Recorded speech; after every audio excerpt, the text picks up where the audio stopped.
Bonjour à tous, je suis Mathilde, chargée de communication pour l'entreprise Mille et une Perruques.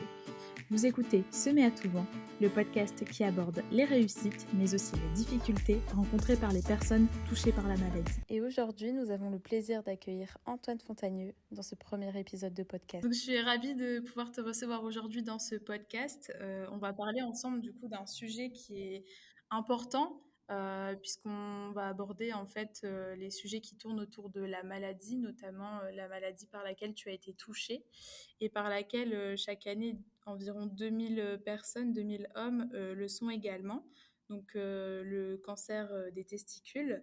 Dans un premier temps, du coup, j'aimerais bien que tu te présentes. Est-ce que tu peux nous parler de toi? Qui es-tu? Que fais-tu dans la vie et quelles sont tes passions? Je m'appelle Antoine Fontagneux, j'ai 23 ans. J'ai fini mes études l'année dernière du coup je suis écologue et ornithologue, donc j'étudie les oiseaux. Donc je suis passionné de nature et aussi de sport, notamment le rugby que j'ai pratiqué pendant très longtemps et des sports de montagne comme l'escalade, le trail, le snowboard, tout ça, tout ça. Ok, très bien. Est-ce que tu pourrais nous parler du coup de la maladie par laquelle tu as été touchée? Quand et comment tu as appris? J'ai découvert, en gros, sous la douche, en me palpant la testicule, que j'avais une boule dessus. C'est devait être en février 2020. Et quelques jours plus tard, j'ai pris un rendez-vous avec mon neurologue. Et du coup, on m'a direct posé les bases. On m'a dit que c'était une suspicion de cancer des testicules. Donc après, j'ai eu beaucoup de, d'étapes, de rendez-vous avec le médecin. J'ai fait d'abord une échographie pour voir si j'avais vraiment du coup une tumeur. Donc j'en avais une, on savait pas si c'était malin ou bénin. Ensuite, j'ai fait un scanner au niveau du ventre pour voir si ça avait été propagé, du moins si c'était un cancer, si ça s'était propagé ou pas. Et ensuite, directement, une semaine après, j'ai eu une orchidectomie, donc ça veut dire on m'a enlevé la testicule qui était malade, qui était touchée. Donc voilà, et à la fin de ces résultats, après biopsie, etc., on m'a dit que c'était un cancer, mais c'était le stade 1A, donc le plus petit, le moins élevé. Et il s'était pas propagé, pardon, donc j'avais le choix entre une surveillance ou un cycle de chimio préventive. Et du coup, vu qu'on était en période Covid, j'ai choisi la surveillance. D'accord, ok. Et donc toi, qu'est-ce qui t'a alerté en fait? C'était des symptômes, des douleurs? Qu'est-ce qui a suscité finalement tes interrogations? C'est le problème avec cette maladie, c'est que dans la plupart des cas, c'est indolore en fait. J'ai juste eu la palpation et j'ai eu le réflexe, comme tout le monde, d'aller sur Internet. Normalement, quand on va sur Internet, on a toujours des petits trucs, on a toujours cancer qui sonne, voilà, Internet, mais on a toujours plein d'autres maladies à côté. Alors que là, j'avais juste cancer. Donc en gros, je me suis dit, il va falloir que je prenne rendez-vous assez rapidement quand même. Et 4 jours après, j'ai pris rendez-vous et là, du coup, c'était bien un cancer. Est-ce que tu as eu des effets secondaires du coup avec ce cancer? Alors oui, parce que en gros, ça s'est pas arrêté au suivi, parce que en gros, j'ai choisi le suivi comme j'ai dit tout à l'heure, mais 3 mois plus tard, au cours du premier suivi, j'ai eu une récidive du coup de ganglions qui étaient infectés. Je devais en avoir 3, donc du coup j'ai dû passer par la chimio, 3 cycles de chimio BEP. Euh, pour expliquer, un cycle, c'est une semaine d'hospitalisation, et ça s'étale sur 3 semaines, une semaine d'hospitalisation, et ensuite on sort, et ensuite on revient le mardi pour la journée, et pour les 2 semaines qui suivent en fait. Et ça pendant du coup 3 semaines. Pour un cycle, fois 3, donc 9 semaines. J'ai eu les effets secondaires de la chimio. Normalement, il y en a quand même beaucoup, et j'en ai eu peu, donc j'ai eu de la chance. Donc j'ai eu notamment perte des cheveux, des poils, etc. Donc j'étais un caillou. J'avais plus rien sur la tête. Ensuite, j'ai pas eu du tout de perte d'appétit, mais j'avais des problèmes, on va dire, digestifs. Je pouvais pas manger certains aliments, par exemple, mais j'ai pas du tout perdu de poids. Euh, Sinon, c'était, vu que j'étais en plein été, Et j'étais affaibli forcément par la chimio. Et du coup, j'ai eu une baisse du système immunitaire, donc on m'a fait des piqûres pour le rebooster. Et quand je sortais de l'hôpital au bout d'une semaine, quand on se tape 35 degrés alors qu'on va faire une semaine de chimio et qu'on est resté alité pendant une semaine, du coup, j'avais des vertiges et la tête qui tournait. Je me reposais un jour, 2 jours, et ça allait mieux. D'accord. Et donc toi, comment tu l'as vécu, notamment par exemple la perte de cheveux? Enfin, tu l'as plutôt entre guillemets bien vécu. Est-ce que tu t'es rasé les cheveux? T'as choisi de porter une perruque ou autre? Non, non, j'ai rasé mes cheveux, j'ai rasé ma barbe, j'ai tout rasé. Et bon, après, moi, les cheveux, ça me gêne pas du tout, parce que déjà, de base, j'ai eu souvent les cheveux courts, et avec le rugby, on m'a souvent bisuité, et j'ai fini le crâne chauve. Donc, j'ai j'ai l'habitude. Mais après, ne plus avoir de sourcils, c'est vrai que c'est bizarre. Quoi. En gros, quoi, il y a une différence entre être chauve et avoir un cancer. Ne plus avoir de cheveux à cause d'une chimiothérapie, ça se voit. Moi, j'ai pas été forcément impacté parce que j'étais très bien accompagné par mon ex de l'époque et par ma famille, etc. Donc je m'en foutais un peu des autres. Mais c'est vrai que ça peut faire un choc parce qu'on voit quand même bien la différence. Quoi. Mhm, ok. Et l'annonce, justement, tu parlais de tes proches, ça s'est plutôt bien passé. Enfin, comment ils ont accueilli cette nouvelle? Comme moi, ils ont été surpris. Euh, ouais, ils ont été surpris, mais après, comme tous les proches, hein, ils gardent ça pour eux. Ils veulent pas te montrer leur faiblesse ou quoi. Et après, ils m'ont toujours bien accompagné. Et vu qu'on m'avait quand même posé les bases en disant que c'était un cancer qui se soignait à 100%, euh, bah voilà, c'était plus rassurant, même si c'était une période qui n'était pas facile. Et après, j'ai développé une mentalité qui fait que, voilà, que moi j'étais bien, j'étais en accord avec ça. Je n'avais pas de problème avec ma maladie, je vivais comme je vis d'habitude, quoi. J'avais pas peur ou quoi que ce soit.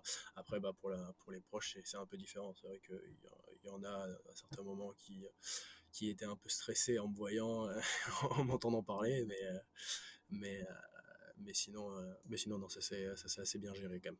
Ouais, donc tu as bien, quand même bien été entouré. Ils étaient vraiment présents pour toi, donc ok, ça s'est bien passé. Oui, j'ai vu que tu étais quand même un grand sportif, notamment sur tes réseaux. Est-ce que le sport t'a aidé psychologiquement, enfin mentalement, dans ta maladie? Est-ce que déjà tu as continué le sport pendant ton cancer? Ouais, ouais, alors c'est peut-être pas quelque chose qu'il faut faire. Quoi, continuer le sport, c'est toujours bien, mais comme j'ai fait, peut-être pas. Je suis un peu, j'avoue que j'ai été un peu inconscient sur certains trucs. En gros, j'ai continué le rugby pendant le cancer. Ça, c'est pas forcément un problème, à part que faut éviter les gros contacts pendant la chimio, parce que voilà, on marque plus facilement des choses comme ça. Euh, Ensuite, pendant la chimio, en dehors de l'hôpital, mais durant mes 9 semaines de chimio, j'allais faire 3 randos par semaine, sous grosse chaleur. Donc il y a des moments où j'étais bien en PLS. Donc c'est pas des choses, c'est pas forcément des choses à faire. Voilà. Et après, en gros, pour raconter vraiment tout ce que j'ai vécu pour le cancer, après la chimio, c'était pas terminé. J'ai eu une pas une orchidectomie, on m'a ouvert le ventre en laparotomie, on m'a ouvert sur toute la longueur, pour m'enlever les ganglions du coup qui restaient, parce qu'il restait certains ganglions. Et juste avant ça, j'ai fait une partie d'une grande randonnée dans les Pyrénées. Et après ça, après les 1 mois de convalescence, j'ai repris directement le sport. Donc oui, moi, le sport, ça m'a aidé. Le sport, moi, personnellement, ça m'a vraiment aidé, quoi. Ça me permet de prendre, de changer d'air. Bah, c'est vrai que ouais, mentalement, ça permet de s'évader et de penser à autre chose. Et est-ce que tu t'es dirigé, je sais pas, vers des associations? Est-ce que tu as été à des ateliers ou non, pas du tout Alors ça, oui, c'est surtout à l'aide d'une page Facebook qui s'appelle Cancer des testicules, je crois, où du coup j'ai rencontré plusieurs personnes, on partageait, c'était surtout durant le traitement en fait, et l'après, parce que durant l'après-traitement, on a quand même des effets secondaires qui durent. Donc comment dire, on a peur, quoi, clairement. Donc voilà, mais après sinon, non, je me suis jamais rapproché d'autres trucs comme ça, parce qu'en vrai, comme j'ai dit, j'étais très bien entouré, j'avais vraiment pas besoin d'aide, quoi, de soutien moral du moins. Ouais, tu avais tout ce qu'il fallait. Ok. Est-ce que tu penses que le cancer, en général, chez les hommes, il est assez évoqué? Est-ce que tu penses que les gens sont assez sensibilisés à ça? Alors, à l'année, non. À l'année, pas forcément. Après, bah, il y a des moments où oui, on va aller plus, et franchement, c'est comme par exemple Movember, donc le mois de novembre, où il y a plein de choses différentes, et beaucoup de gens y participent, etc. Et franchement, on est très bien informé à ce moment-là. Sauf que beaucoup de gens, dont moi je faisais partie, faisaient Movember, parce qu'au rugby on fait tous Movember, mais aucun ne sait vraiment ce que c'est. En fait, on fait Movember parce qu'on sait que c'est pour une bonne cause, etc. Mais moi, avant Movember, je savais même pas que. Quoi, je sais que c'était cancer de l'homme en général, mais je savais pas que cancer de l'homme c'était la prostate et les testicules. Quoi, et moi, on m'a jamais informé de quoi que ce soit. Bon, après, pour aucune maladie en soi, tant que soit on n'est pas touché soi-même, soit quelqu'un de notre entourage n'est pas touché, ou alors qu'on n'est pas intéressé par ça parce qu'on veut travailler dans le milieu médical, ou voilà quoi, on est très peu informé, ou alors très peu de personnes veulent être informées du moins. Ouais, c'est vrai. Et quel message tu aurais envie de faire passer justement par rapport à ça? Au fait que les gens sont pas forcément assez sensibilisés? Est-ce que tu as des gestes que tu préconises, des conseils? Pour le cancer des testicules, bah, se palper les testicules, du coup. Euh, c'est quelque chose que nous, les hommes, on fait assez souvent, donc voilà, quoi. Même pas forcément consciemment, mais voilà, quoi. S'il y a quelque chose qui a changé, on le sentira bien. Euh, et après, bah, non, pas spécialement. Prendre rendez-vous avec un médecin, mais pas pour rien, quoi. Faut vraiment qu'il qu'il y ait quelque chose pour prendre ce rendez-vous. Et après, sinon, s'informer. Toujours s'informer à l'aide des différentes associations qui existent, même au niveau scolaire ou au niveau universitaire. Il y a des associations qui existent qui permettent de rester informé, et c'est important.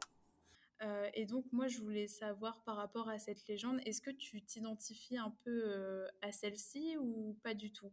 Et d'une manière un peu plus tirée par les cheveux, comment tu as réussi à semer des fleurs autour de toi? Donc, je sais pas, en voyant la vie différemment, en aidant d'autres personnes à ton tour, en sensibilisant, en mettant des actions en place.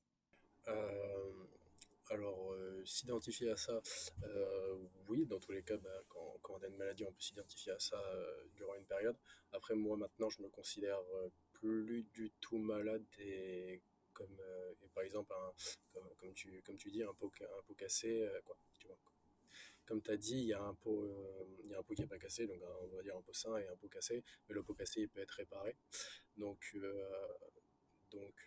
moi, dans tous les cas, je me sens plus malade, je me sens limite mieux qu'avant, tout simplement. J'ai grandi mentalement grâce à cette péripétie. Ok. Et du coup, ouais, ça a changé vraiment ta vision sur la vie. Et ouais, du coup, ouais, ça a vraiment changé ma vision des choses.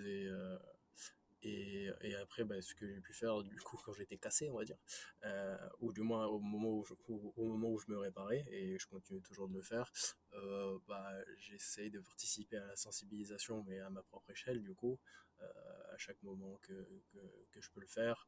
J'essaye d'aider des associations. Par exemple, l'été dernier, j'ai fait le GR20 en 5 jours, donc en trail, et j'ai réuni des fonds du coup, pour deux associations, une association environnementale et une association du coup pour le cancer des testicules. Donc, Ouais, c'est super ça. Et ça, c'est une édition qui va se refaire cette année? alors, je me lance toujours des projets, notamment sportifs, donc je vais refaire quelque chose. Après, je sais pas si je vais en mettre en place encore une cagnotte, parce que ce serait peut-être un peu trop de demander à chaque fois, parce que on va dire que c'est tout le temps les mêmes personnes qui donnent, c'est les proches et les amis des proches. Donc, si je leur demande chaque année de donner euh, voilà, je sais pas si j'aurai autant autant d'argent chaque année, quoi. Mais voilà. Ok, très bien. Bon, bah super. Merci beaucoup en tout cas de témoigner dans ce podcast. Je pense que ça pourra aider certaines personnes.